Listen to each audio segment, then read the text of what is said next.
ठीक है। हाँ जी, हाँ जी। Rajesh sir, thank you so much, बहुत बढ़िया तरीके से हर सेक्टर, हर पॉकेट अपने व्यूज को हमारे साथ शेयर करने के लिए। और अब वीरू, वीरू सवाल। हाँ, देखिए, ये सवाल का जवाब आपको किताबों में नहीं मिलेगा और इसके लिए आपको जाना पड़ेगा वहाँ पे। अगर आप देखिए इस सवाल का उत्तर जुटाने के लिए, सवाल आज का था कि टिहरी डैम जब इसका निर्माण कार्य हो रहा था तो इसके लिए पत्थर कहाँ से लाए गए और क्यों लाए गए, ये सवाल था आशीष। आपको कोई जवाब मिला आशीष इसका? अच्छा, तो आपने टिहरी डैम की बात करी ना, तो पहले तो मैं उसकी इमेजेस में खो गया था। ब्यूटीफुल स्ट्रक्चर, और फिर उसकी कुछ डिटेल पढ़ रहा था। 855 feet tallest dam in India, 12th tallest dam in the world, third tallest rockfill dam, जो आपने कहा था रॉकफिल डैम है लार्जेस्ट एशिया का। और ये किसने बनाया वीरू, किसने कंस्ट्रक्ट करा ये THDC अगर आप देखें, और उस वक्त इस प्रोसेस में मैं बहुत आश्वस्त नहीं हूँ आशीष, लेकिन मेरे ख्याल से जेपी भी इन्वॉल्व थे। जेपी, क्योंकि मुझे याद है अच्छी तरीके से, क्योंकि उनकी वेबसाइट पे है जेपी ग्रुप के कि कुछ डैम्स जो देश के जाने माने उनमें उन्होंने हाँ, तो ये तो मैंने क्या करा वीरू, हर टाइम ना कुछ ढूंढ के ले आता हूँ। तो मैंने कल रिक्वेस्ट पहुंचवाई जेपी एसोसिएट के एग्जीक्यूटिव चेयरमैन मनोज गौड़ साहब को। गौड़ साहब, ये सवाल है, बहुत दिनों से आपसे बातचीत हुई भी नहीं थी, सिर्फ इस सवाल के जवाब के लिए। और गौड़ साहब इस समय फोन लाइन पे जुड़ते हुए वीरू, पूछ लीजिए अपना सवाल। इससे पहले तो मैं भी नमस्कार नहीं सकता।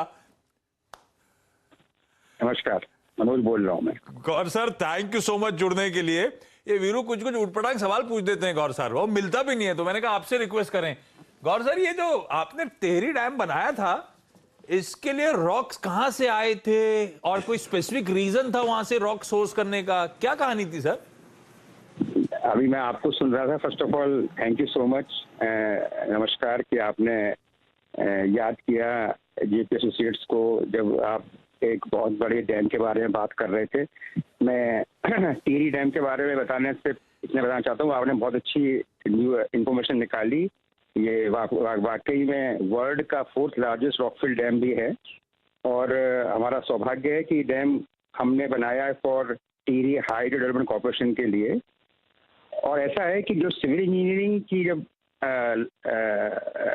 अप्रोच लगती है तो ये देखा जाता है जहाँ पर भी डैम बनता है कि वहाँ पर जो पानी का प्रेशर रहना है वो, प्लस किस तरह का मटेरियल अवेलेबल है आसानी से, उसी हिसाब से फिर पूरी डिजाइन इंजीनियरिंग होती है। शायद आपको ये भी याद होगा कि टिहरी में बहुत बड़ा डैम के लिए काफी 10 साल निकल लग गए थे ये कहने के लिए कि यहाँ पर अगर अर्थक्वेक आया तो फिर क्या होगा।